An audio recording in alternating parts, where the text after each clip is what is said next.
friends! Welcome back to my channel. This is Miss Addy Plays. For this video, tutuloy natin ng alphabet challenge with the foreign family, sina Alex, Melody, at Christopher. So, nasa first generation pa rin tayo ni Alex. Anyways, dahil nga maging young adult na si Alex, napag-decide ako na bumili na ng bahay for him the moment na maging young adult kasi magpo-focus na ako sa kanya. So, nasa iisang island pa rin to. Ito pa rin yung house. Ngayon, ito yung design. Di ba ang ganda?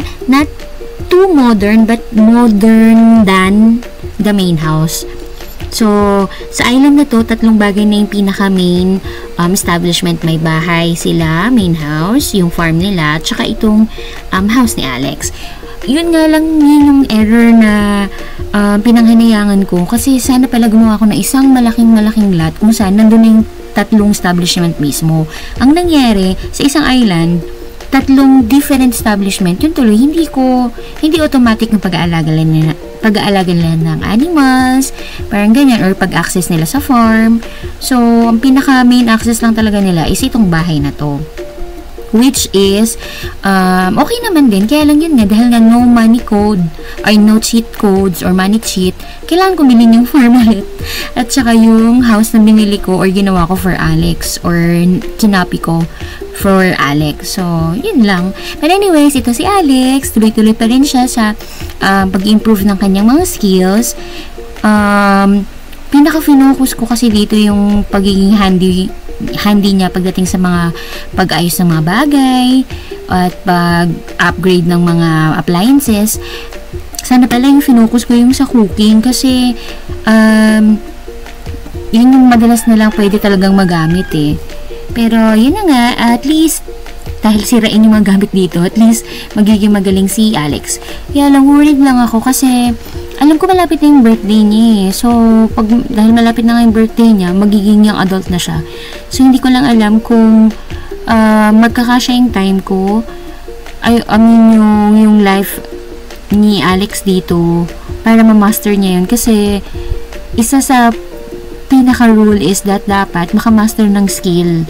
So, kapag hindi na-master ni Alex yung skill na handy, which is yun na talagang pinaka-focus ko, instead of cooking, ang mangyayari is, mag-fail ako sa game na to. Mag-fail na naman ako, version 2 na to. Nakakaloka. Anyways, so tutuloy lang natin. I'm actually very thankful din na nandito si Melody sa house kasi siya tumitingin talaga, pinaka-tumitingin ng mga animals dito dahil ang dami na ngang pet, ang daming dapat alagaan at daming kailangang talagang pakainin kasi kung hindi, kukunin sila ng animal welfare, parang ganyan. Okay, so party nga pala ako dito palagi at sa sobrang palagi ako nagpapaparty, ay, nag-improve si Alex. Yes. Sa sobrang lagi ako nagpapaparty, ang dami nang nangyayari dito, namamatayan sila habang nagpaparty, nakakatulog yung mag-asawa. So, at napaipa si Alex. Oh my goodness, that is so embarrassing. Pero, lagi akong nagpapaparty kasi nga, una, gusto kong magkaroon ng gift giving. Kasi dyan ako swerte sa first version. Pero hanggang ngayon, pero basic pa rin yung mga nakukuha ko. Also, gusto ko rin na makasocialize yung pets sa iba pang tao kasi nga nasa island sila eh. So, yun yung isa talaga sa reason kung bakit ako paparty ng paparty. So, hopefully, sa way na to, hindi malulungkot sila masyado. Okay, so, focus lang ako sa pag-i-improve sa kanila, pag-take care sa kanila. Thinking of also hiring maid na rin talaga para maglinis every now and then kasi sobrang kalat na rin talaga at sobrang busy rin naman ni Alex sa pag-improve ng skill niya to the point na natutulog na lang din talaga siya at kumakain talaga dito sa house. So maybe kung next game ako, baka hindi na ako mag-island ulit na tulad nito. Sobrang maganda lang tingnan pero sobrang hirap pala. Pero na lang yung ang work nila is somewhere dito talaga sa island. Diba? O baka gano'n na lang i-focus ko sa kanya as adult, no? So, right now, tinker muna tayo para mas mag-improve ng kanyang skill. Ano na ba skill niya? Mababa pa. Wala pang kalahati. Abot kaya to. Well, teenager pa lang naman siya, so sana aabot. Hopefully. Ayan. No money code, ang change yung master skill. So, sana nga ma-master niya yung skill niya bago siya maging young adult. Oh no! Naku, yung mga pets namin kailangan ko pang intindihin. Sabagay, paano nga sila may intindi kung pagod na pagod din talaga yung sila Alex, Christopher, at saka Melody. Sobrang doon na lang nagiging tumatakbo talaga yung life nila dito. Wala nang new event. Sana pala talaga sa main sila nag-start. But anyways, okay, now we will be making the best out of it na lang sa ating situation. Okay, so bakit kaya dito siya kumain si Lucky? Mababa yung kainan? Nakaupo siya, baka mababa, baka nabababaan siya. Okay, so lalambingin muna ni Lucky na Christopher. Ang cute na silop sa bintana. Cute! Okay, so ang ibibisi ko na lang muna ay si Christopher. Ibibisi ko lang siyang, at Christopher tsaka si Melody, sila na lang muna ibibisi kong mag-alaga. Ay, ang cute! Mag-alaga dito sa mga pets. Kasi si Alex kailangan niya talaga mag-improve.